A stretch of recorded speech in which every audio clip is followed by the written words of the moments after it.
We had the occasion 2 days ago, and it was really a wonderful occasion, I must say.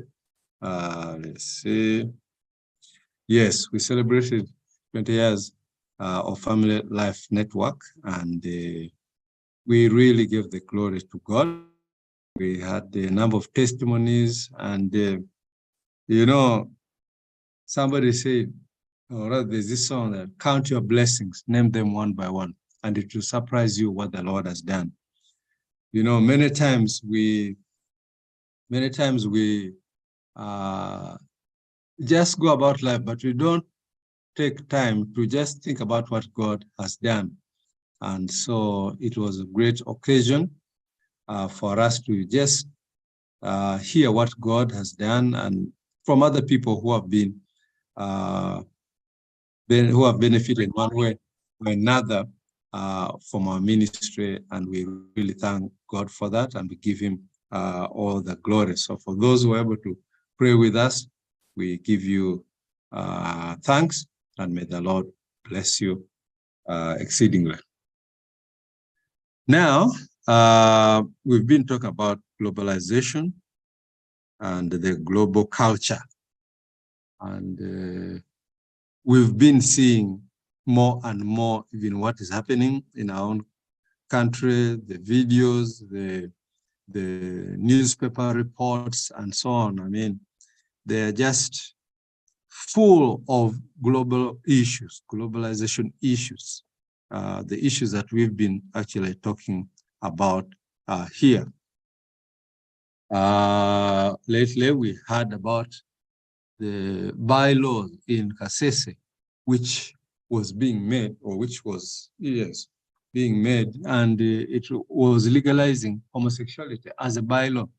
So you imagine on a national level, homosexuality is illegal, but people are going down underground and are trying to legalize it at a local level.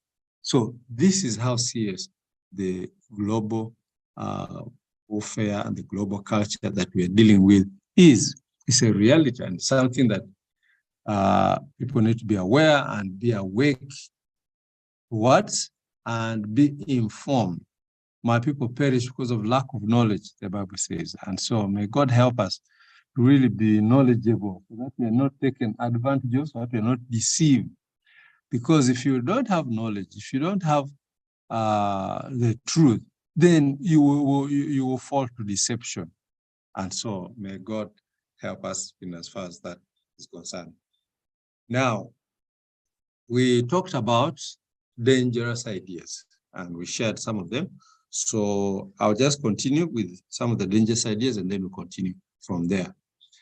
Another dangerous idea is that of sexual rights. You know, and they say that sexual rights are for everyone, and it is there for somebody from birth to death. So, which means that even a child be given an opportunity to experiment and to experience and to determine what kind of orientation they have.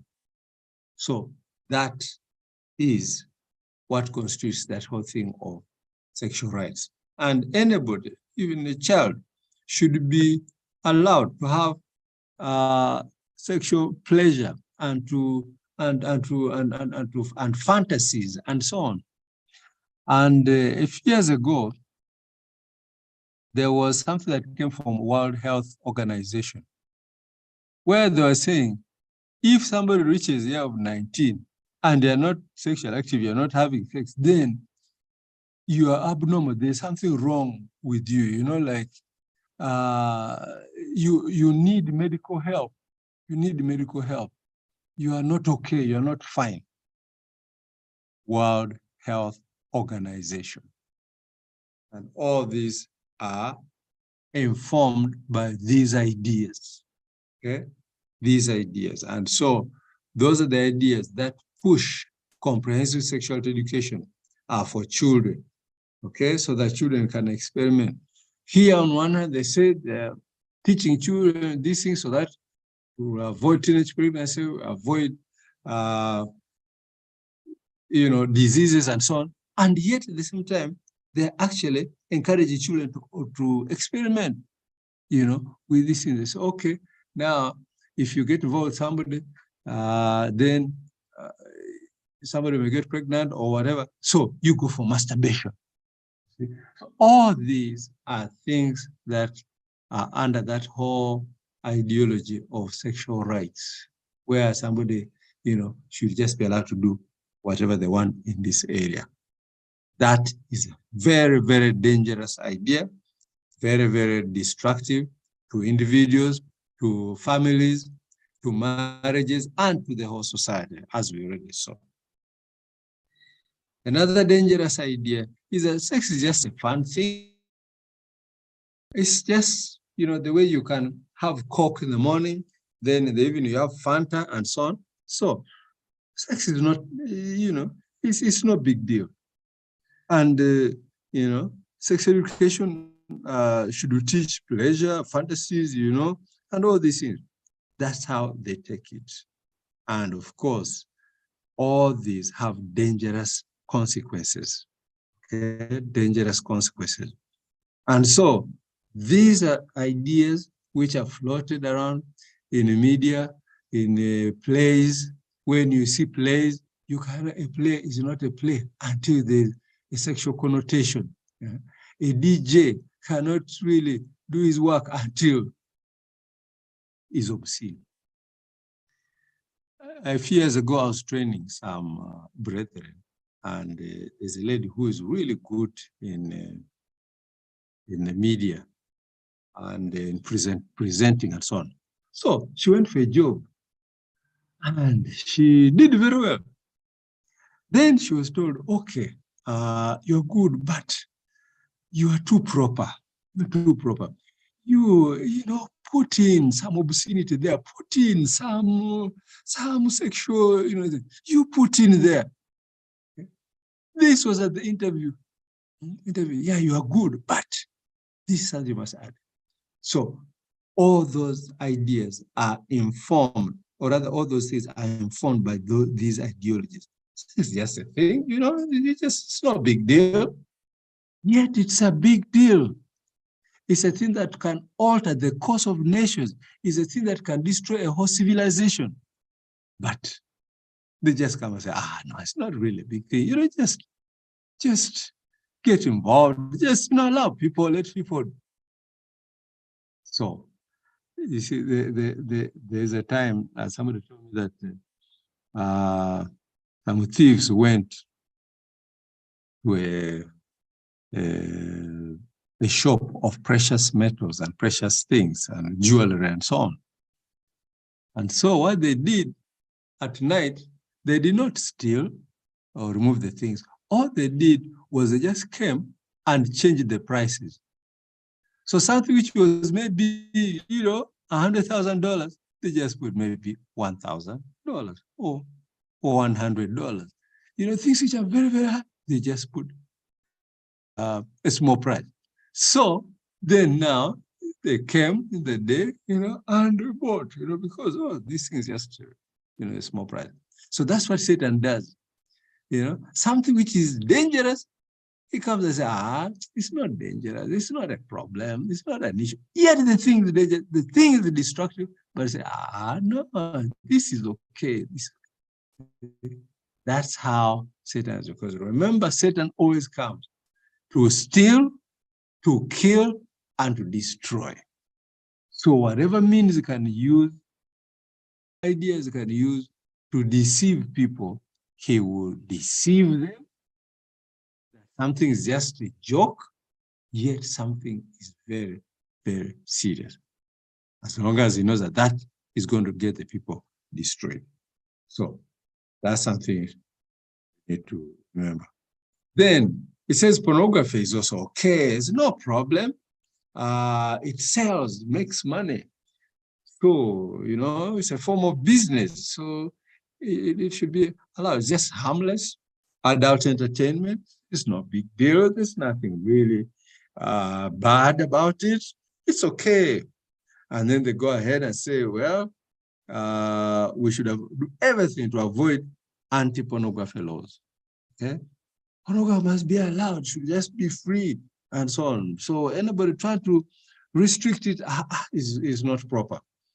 And then they say that after all, adults have a right to view pornography and so on.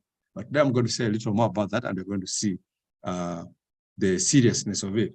But that's what they say. And then the pornography is an expression and is guaranteed by the Constitution as free speech. Okay, that's what they claim. Those are the claims that are made to legalize or to maintain it. But that's really not true. So shops must, now this was the case in the Western world, that should not sell pornography to kids. But of course, for us in Uganda here, who cares?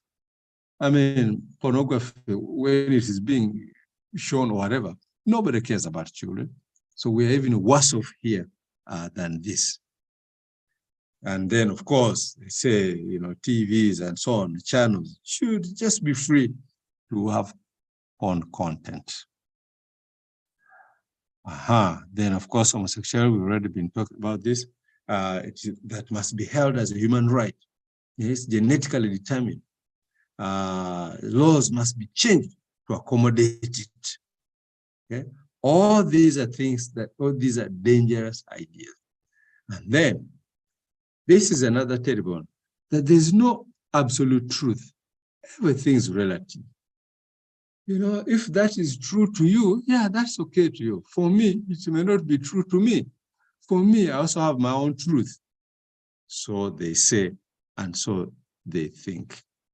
Now, of course, this is not true. This is not true.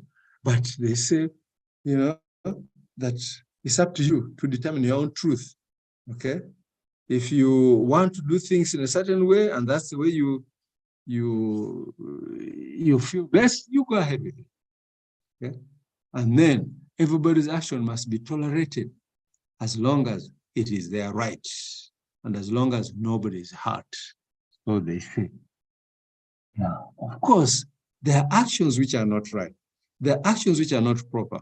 There are things which but here they say, since there's no absolute truth, anything goes. And this is what globalization is pushing, and this is what globalization is based on the fact that there is no truth, no absolute truth. And so, because there's no absolute truth, whatever somebody wants, or people can just manufacture their own truth. And yet, the truth of the matter is that truth cannot be assembled. You can't just assemble your own truth. Truth is discovered. Truth is set in concrete and stone, if I can put it that way. And the reason why there's truth is because there is a God. Okay? There is a God. Because once there's a God, then there has to be truth, and then there has to be absolutes. There's absolute right and absolute wrong, because there's a God. But you see, because globalization presupposes that there's no God, and so because there's no God, so there can be no absolute truth. So you can see how flawed that thinking is, and you can see how dangerous it is when dangerous ideas or wrong ideas enter into people's lives, enter into the education system, enter into government, enter into the media, and enter into medicine. I mean, literally, you can see how dangerous things are when lies every arena of society. Okay? When lies enter marriage, okay? Lies enter marriage, where people come up with their own rules on marriage.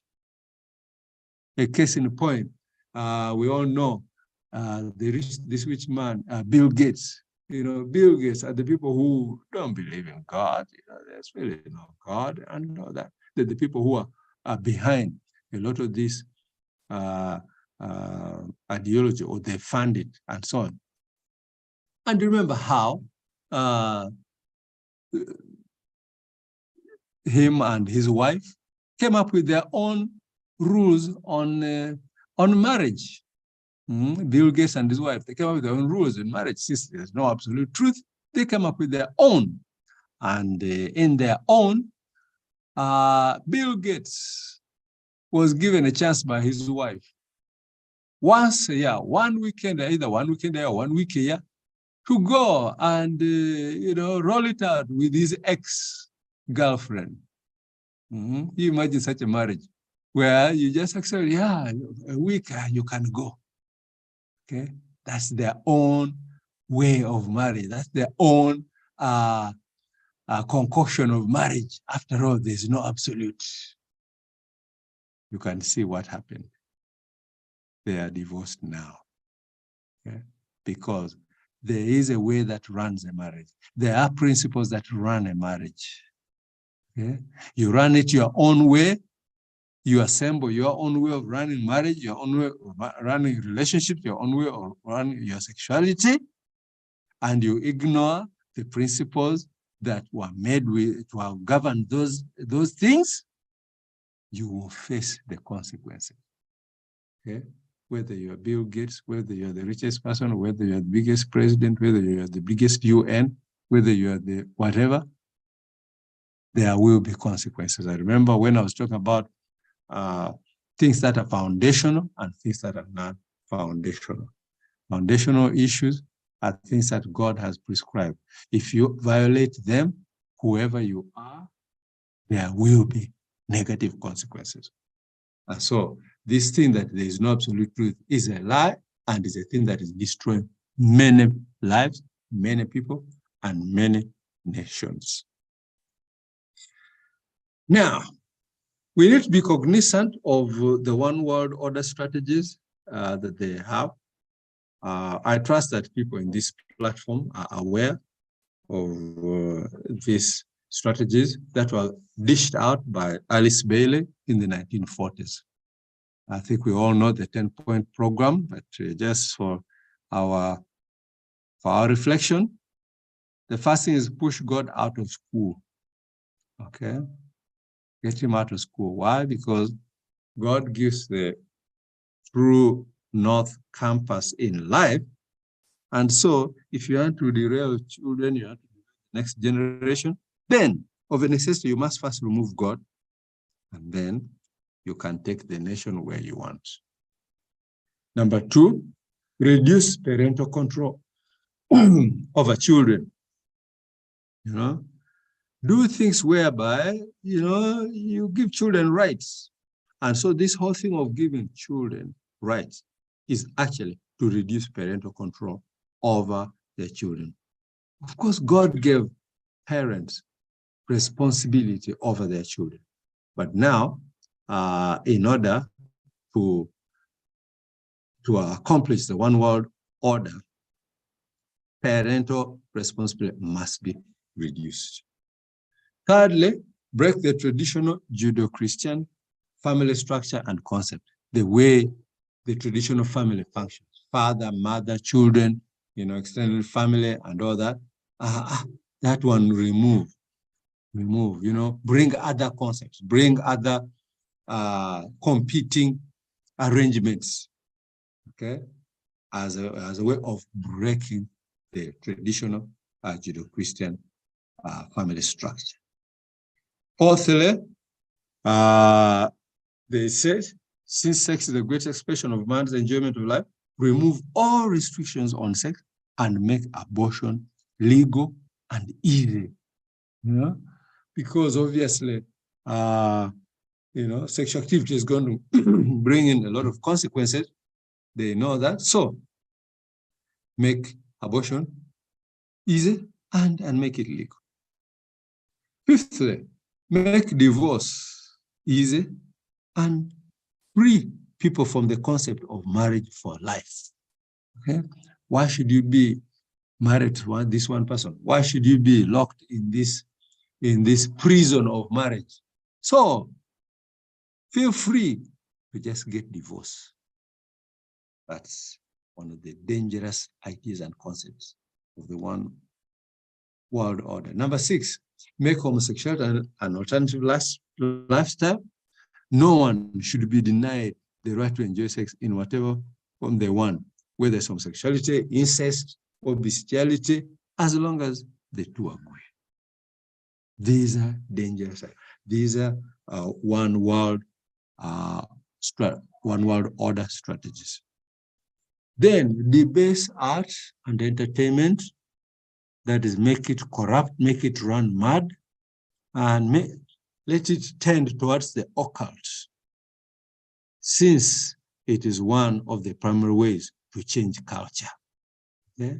So the entertainment industry is very, very much in, something that they really want, that the one world order, that the people who are trying to derail society, people who are trying to push the global agenda, they must grab the media. That's why you can see the media is something that they love, something that they want, something that they need. Because the people who are propagating these things are not many. They're in the minority. And so they need the media to amplify their voices and to really and use entertainment as a tool of reaching the masses and influencing them. Then number 8, use the media to change the mindset, since it is the greatest tool in changing human attitude. Okay? The media is a very powerful tool. It can change people's opinion, can change people's attitude, can change people's perception on things. And that's why you see today, between this number 7, number 8, is the media and entertainment. What comes out of Hollywood, is just embedded with all these ideologies, embedded with all these dangerous ideas, because that is what they want to propagate to society. And so the media has to be used for that.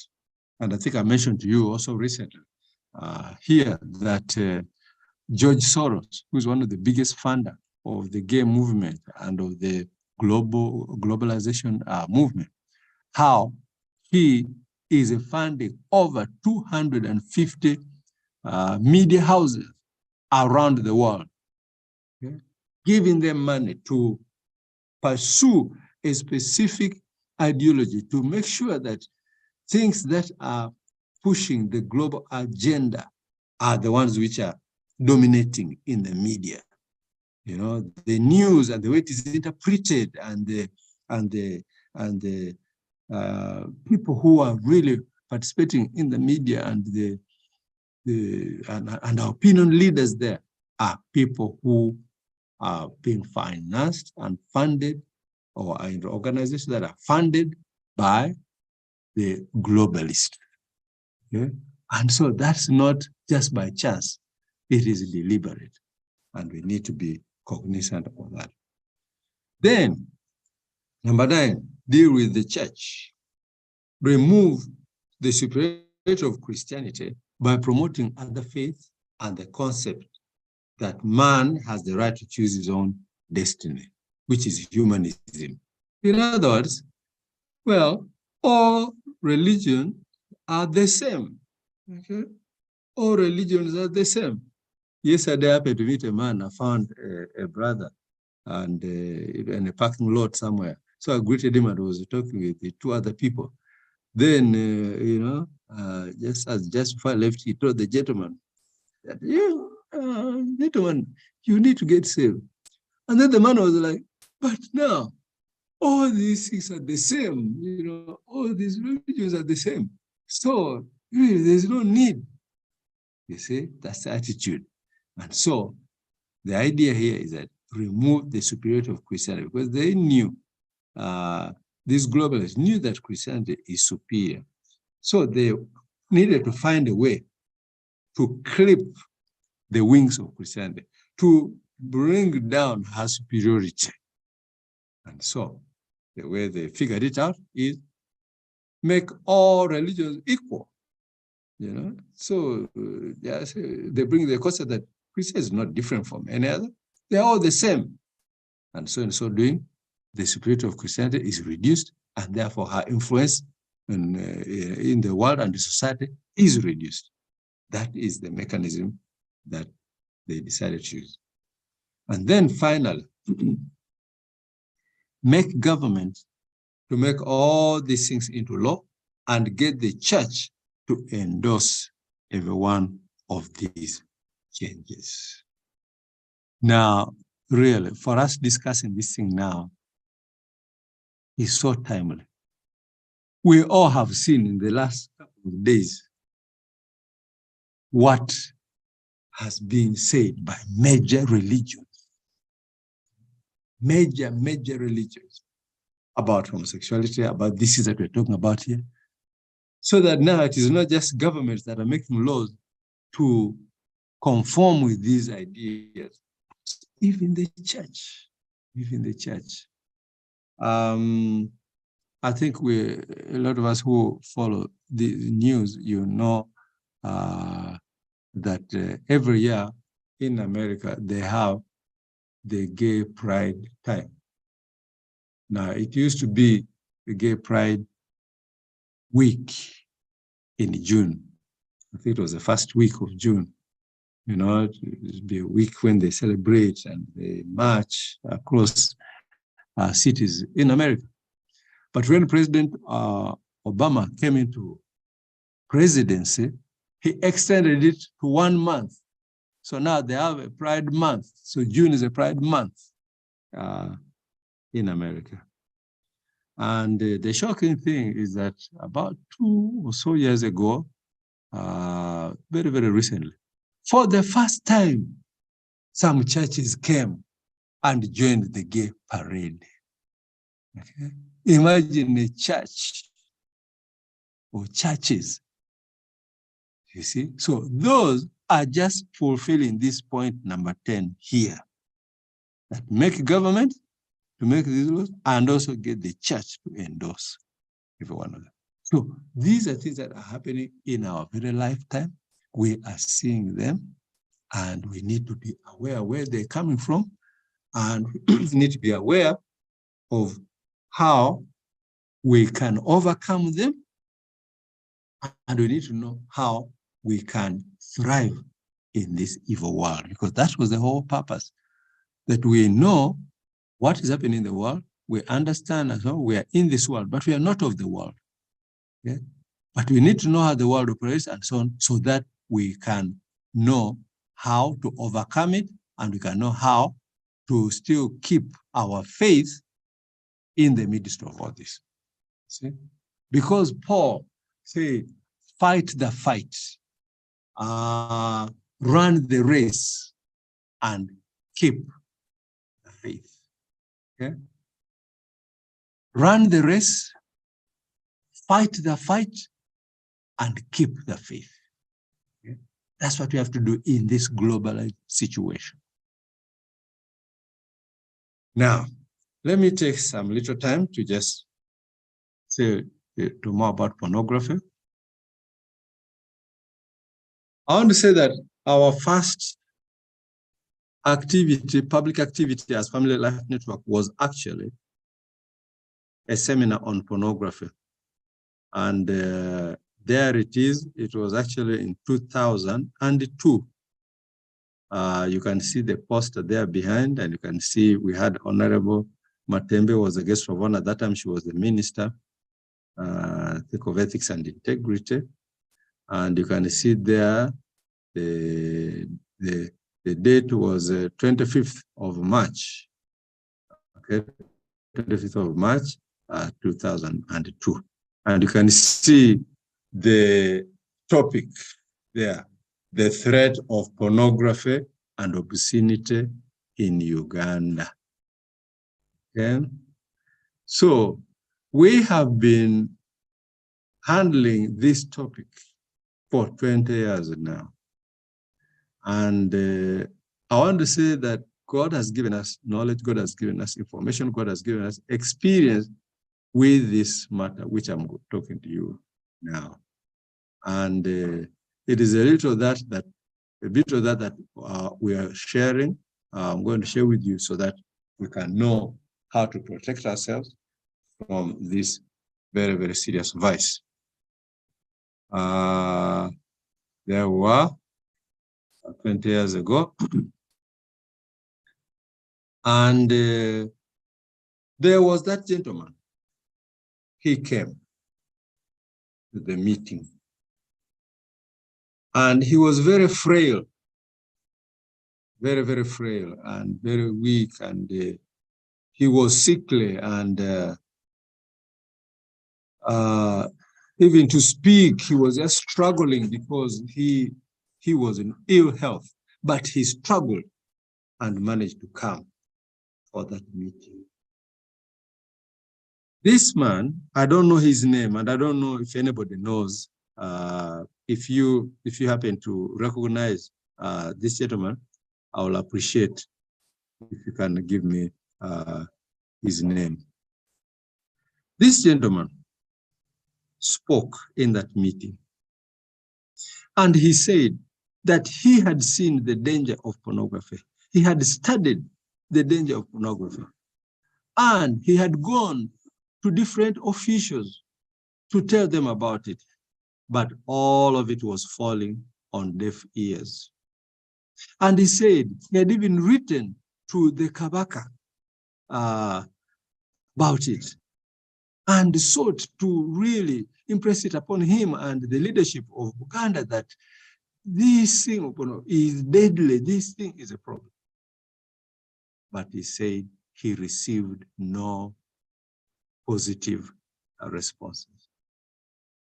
So, as I went to speak to him at the end of the meeting,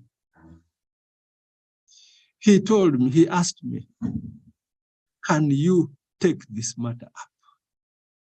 Can you please take this matter up? Because me now, I'm frail, me now, I'm sick, as you can see. Can you take this matter up? He gave me his file, the files he had at that moment. He gave me his files. And he said, please, all this, my research is here, my information is here, the letters I've written is here, please, you take it. And in my spirit, I felt the conviction to take the matter up. So I took the matter up and I told Muse, this matter is now in safe hands. You can rest in peace. And it was not long, just a few weeks later, he passed on. And when he passed on, he had left some other material which he had at home, and he instructed these people to give it to me. So one day I received a call from his daughter and said, oh, Muse passed on, but he left us the files here. He left, he said we should give it to you. So I took on the mantle from this gentleman. I don't know his name, I forgot his name. I don't know whether we have a recording of this thing, but if anybody knows this gentleman, please let me know, just for historical purposes. But I want to say that I took on that mantle by God's grace, because this is something that affects families. And from 2002, I want to say that by God's grace, 2014, we were able to see the anti-pornography law enacted by Parliament. It was a long 12 years of waiting over here and there, advocacy and what have you, but it came to pass. Of course, after that, there have been legal battles which are going on over that matter, but I thank God that something happened. So, what is this thing called pornography?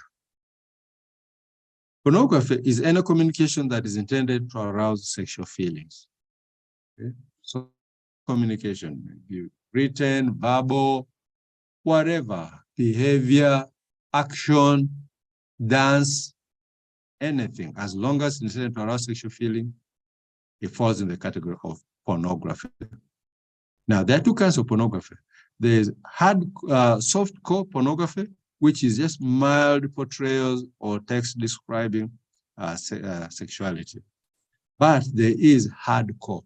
Now, hardcore is where nothing is essential.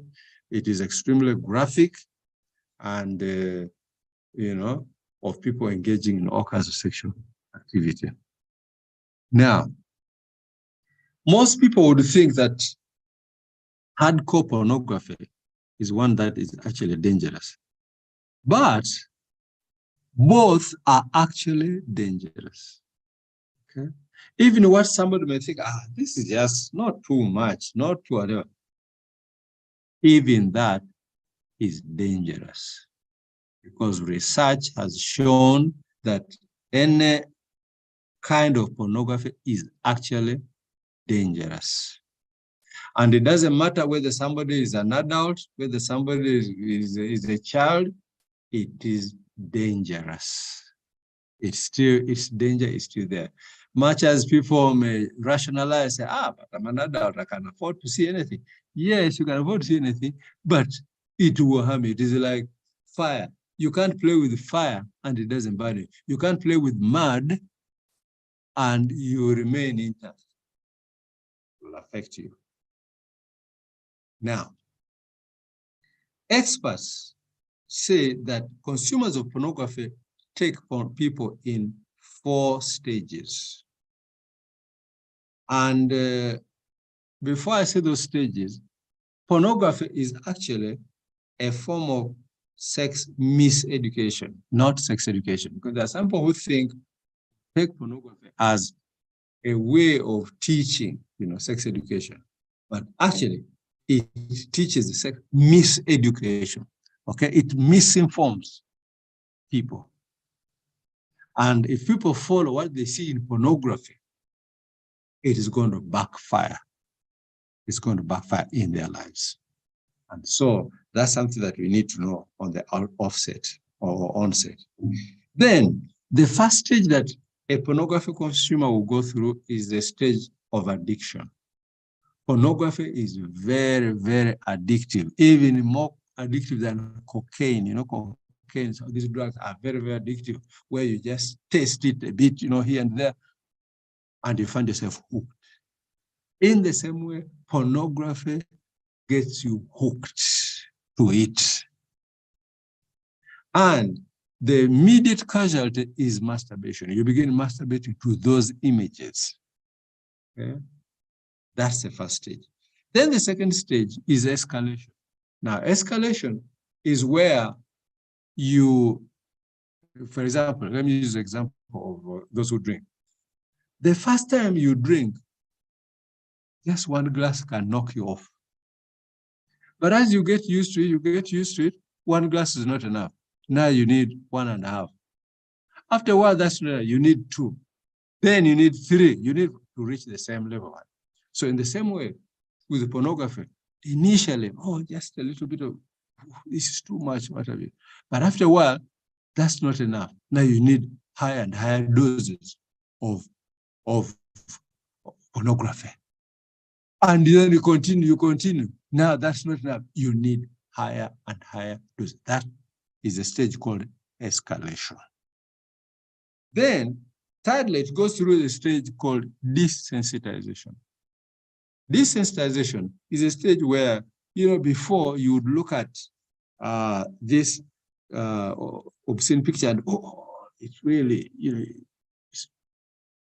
it's offensive and so on. You look the other way. But after a while, it's not a big deal. It's not a big deal. And it's only this. It's not a big deal. So there, somebody has reached a stage called desensitization. You are now not sensitized at all as far as pornography is concerned. Then the final stage is called acting out. By that time now, the masturbation is not enough. By that time, you have increased to seeing things which are completely bizarre, and now just watching is not enough. You need action. You need action. And now, this is the time where people now go to do all kinds of things. There's a time I gave this a talk on pornography at Nkumba University many, many years ago. After I finished, a student said, yeah, I really agree with what Salanga is saying, because I belong to a ministry that goes to prisons. And we went to prison the other day, and we found a very reasonable gentleman there. And I asked him, what is your story? And the man's story was, he used to consume pornography here in Kampala with a group of people. So he went to the village. And when he went to the village, he decided just one afternoon to go for a stroll around the village. So when he did that, he met an 8-year-old girl who was going to the well. And the pictures came back, the pictures. He said he just found himself raping this 8-year-old. Of course, he was found, he was arrested, and that's why he was in prison. So that man had reached a stage of acting out.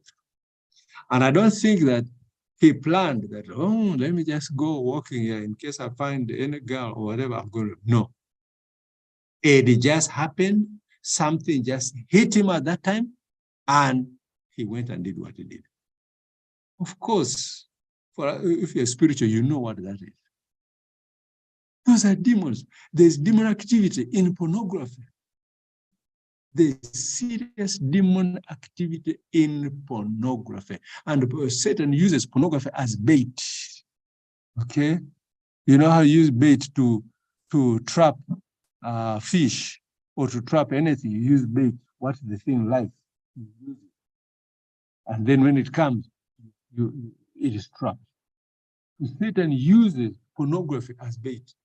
And I believe that pornography is in the category of things. Remember in the Old Testament when the children of Israel were going into the promised land, and God told them that avoid the unclean thing. Now, it's not clear what that unclean thing is, but I believe that those unclean things are things that are evil. And if something is unclean, then demons hover over those unclean things. And I believe that that's exactly what happens in pornography. Demons hover over pornography. So you go and consume it, it captures you. I'm told a number of years ago, because because we've been teaching this thing, we've had a lot of testimonies of people. I'm told one gentleman, a Christian brother, and I was even told he was an intercessor. He got married and started consuming pornography. And when he started consuming pornography, what would happen was he lost interest in his wife and now had more interest for the house girl. You see? So that is acting out. The stage of action has reached where now you do what you never imagined you could do. How do you think somebody can rape a 4-month-old kid, a 2-year-old, or whatever, 10 years? I mean, how do you think all these things we see, we hear about? The police said that it is because of drugs. Okay, maybe, but from what I know of pornography will do it.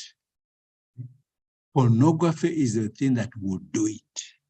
Because when the stage of acting out comes, you will not be in control of yourself. You will go and you will do. And at that time, you won't care whether you are caught or whatever, you will go and you will do. That's why it is very, very serious. Very, very serious. All right. What are the other effects of pornography? It brings about disrespect and abuse of women. According to FBI, 80% of violent crimes against women are directly connected to porn. Okay? Those who commit sexual offenses, they say either have been consuming pornography or have pornography where they live. Okay? That is there. That is there. Okay? Then, of course, in Uganda, we've also seen statistics which at that time when there was a lot of pornography, we just saw the escalation of rape according to the police report. Okay, we saw it increase. Now, what experts say is that, yeah, maybe not with every pornography watching, you may go and do those things. It is just like not every smoke of puff of a cigarette is going to lead you to being an addict. However, you continue, you will be addicted. So same thing, that with the pornography, it may not mean that every pornography you watch, you immediately go and do something. No. But you continue, eventually something was going to happen. However, experts say that even if you may never do these very, very terrible things, however, once you begin to consume pornography and you are married or you are in an intimate relationship with somebody of the opposite sex, that relationship begins to suffer. That intimacy goes. That is one thing that cuts across, and all experts agree on that. You start consuming pornography as a married person, you say whatever, I tell you, it is going to affect your relationship with your spouse. You are going to find yourself losing interest in your legitimate spouse. That's one of the things that happens once pornography enters. And you can understand that because Hebrews 13 verse 4, God says that marriage be honored by, is an honorable thing. It should be honored by all. And the marriage bed that is kept pure. And then God continues to say that he is going to punish the adulterers. Okay? So what do we learn from there? We learn from there that the marriage bed should be kept between a husband and wife. Just the two of you. If you bring in any third party, you have violated that pure bed. That bed is no longer pure. And how do you violate? By bringing in pornography. When you bring in pornography, then that thing is in your mind. You have other parties now in your mind apart from your spouse. So it cannot remain the same. It cannot remain the same. Something changes. Something changes. And science has confirmed it. That you start doing that, automatically your intimacy is affected. This is so sad because I have gone to some churches because, you know, my work has taken me across all churches. I've gone to some churches and I've found them that in their marriage fellowship, they have been allowed that, oh, for us, the pastor has allowed us, we can use pornography to beef up our bedroom experience. I've had some churches like that. After all, we are now adults, so we can just view this and see how we can improve. That is a big lie, and that is a big, big trap of the devil. You don't need pornography to help in your bedroom experience. You don't need, because once you enter that arena, you are violating Hebrews 13:4. You are bringing other entities, you are bringing other situations which are directly going to injure your bedroom experience, your intimacy, and as I said, science has confirmed this. Then, pornography can also bring deviant sexual behavior. Okay? It can, just change the way your orientation goes. Okay? It can do that. Then, it also destroys personal and public values and morals. Right? When it begins to be peddled around, it definitely will affect public morals and even individuals. Now, I found a study done in Fort Portal many years ago when we had just started Family Life Network. And in Fort Portal, there was an organization called Parents Concerned, and they had been tabulating every year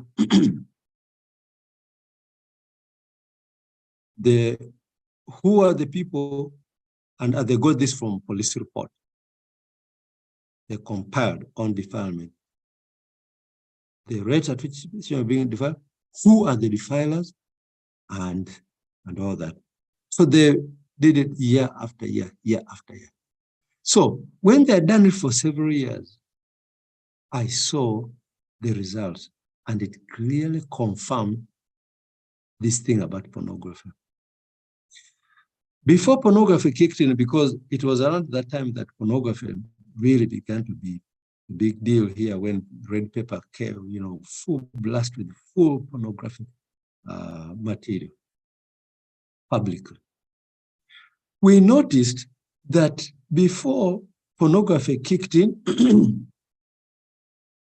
the biggest defilers were teachers, these border riders, whatnot, sugar daddies, and so on and so forth.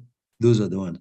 Then, as pornography kicked in, something changed. And now, parents became the number one. Parents became the number one. They overtook all these, borders and teachers overtook, and now parents were the biggest. I saw that research, and I saw it with my own eyes. And I remember going to a big school in Fort Portal. There's a very famous girls' school. Is it Ranyanji or anyway, not Ranyanji. But anyway, there's a big major school, girls. I just forget the name, but it's famous. We all know it. I went there with my team and we spoke to the girls. Of course, we sensitized them over these issues. I remember when I opened the floor for the girls to ask questions, the head girl put up her hand and she said, yes, before we talk about other people who are raping us as girls, first let's talk about parents. Let's talk about parents. Now, then I corroborated. They had been in the office of Parents Concerned. I saw the statistics. Here, physically, on the ground, the girls are saying this.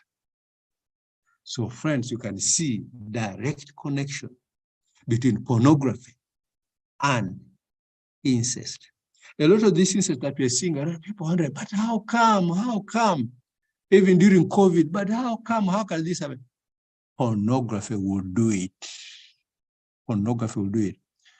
During the course of our work, I remember a cheat coming from a child. I was watching pornography with my uncle, and he turned on me.